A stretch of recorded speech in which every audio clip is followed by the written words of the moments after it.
آج کل جس طرح پیسے دے کر جاب حاصل کی جا رہی ہے تو کیا یہ درست عمل ہے؟ پیسے دے کے جاب حاصل کرنے میں دو مسئلے سمجھ لیں. ایک تو ہے کہ کیا پیسے دے کے جاب حاصل کرنا جائز ہے یا نہیں, ایک مسئلہ یہ. دوسرا یہ کہ جاب ملنے کے بعد جو اس کی تنخواہ ہوگی وہ حلال ہوگی یا نہیں, حرام ہوگی. یعنی جعلی ڈگری سے آپ کوئی جاب کر رہے ہیں یا رشوت دے کے جاب حاصل کر رہے ہیں, دو الگ الگ مسئلے ہیں. تو پیسے دے کے جاب کرنا, رشوت دے کے جاب کرنا اس وقت جائز ہے کہ آپ جاب کے اہل ہوں, آپ جو بھی گورنمنٹ کی یا پرائیویٹ کسی ادارے کی جو بھی ڈیمانڈ ہے اس پہ پورے اتر رہے ہوں. دوسرا پیسے دے کے گھس رہا ہو حالانکہ وہ اتنا اہل نہ ہو, تو وہ آپ کا حق مار رہا ہے اور آپ کو صرف اس لیے پیچھے رکھا جا رہا ہے کہ آپ پیسے نہیں دے رہے. تو ایسی مجبوری میں اپنے جائز حق کی وصولی کے لیے رشوت دینا جائز ہے. اس صورت میں گناہ صرف لینے والے کو ہوگا کہ جب آپ اہل تھے تو وہ بغیر پیسے لیے آپ کو رکھ کیوں نہیں رہا. سمجھ میں آ رہی ہے بات؟ لیکن آپ اہل نہیں ہیں اور ایک آدمی اہل ہے, آپ رشوت دے کے اس کو کٹا دیتے ہیں, تو پھر لینے والے کو بھی گناہ اور دینے والے کو بھی گناہ. سمجھ میں آ رہی ہے بات؟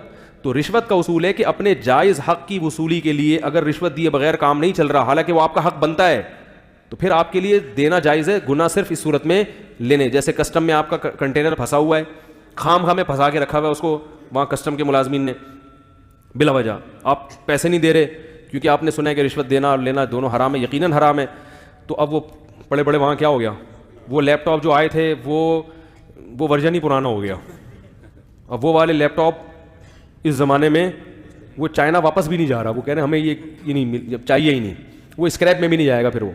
تو یہ پھر ظلم کسٹم والا کر رہا ہے کہ وہ آپ کو بھائی کلیئرنس دے ہی نہیں رہا.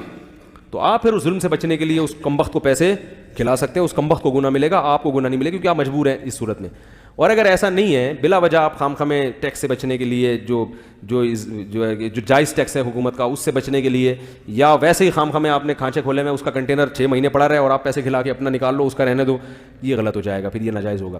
البتہ جو رشوت دے کے آپ کو جاب ملے گی تو جاب میں پھر یہ ہے کہ چاہے وہ جعلی ڈگری کی بیس پر ہو یا رشوت دے کر ہو, ڈگری جعلی بنانا جائز نہیں ہے, گناہ ہے. لیکن جاب کے حلال یا حرام ہونے کا تعلق, یعنی اس کی تنخواہ کے حلال و حرام ہونے کا تعلق اس سے ہے کہ جو کام آپ کو سونپا گیا وہ کام آپ کر رہے ہیں یا نہیں کر رہے. وہ کام آپ ذمہ داری سے پورا کر رہے ہیں تو تنخواہ حلال ہے. وہ کام آپ ذمہ داری سے پورا نہیں کر رہے تو چاہے اوریجنل ڈگری بھی ہو تو بھی تنخواہ حلال نہیں آ رہی میرا خیال ہے. تو یعنی تنخواہ کے حلال یا حرام ہونے کا تعلق آپ کے کام سے ہے کہ کام آپ کر رہے ہیں تو تنخواہ حلال ہوگی, چاہے ڈگری جعلی ہو. جعلی ڈگری کا گناہ تو ہوگا مگر تنخواہ اسے حرام نہیں ہو جاتی.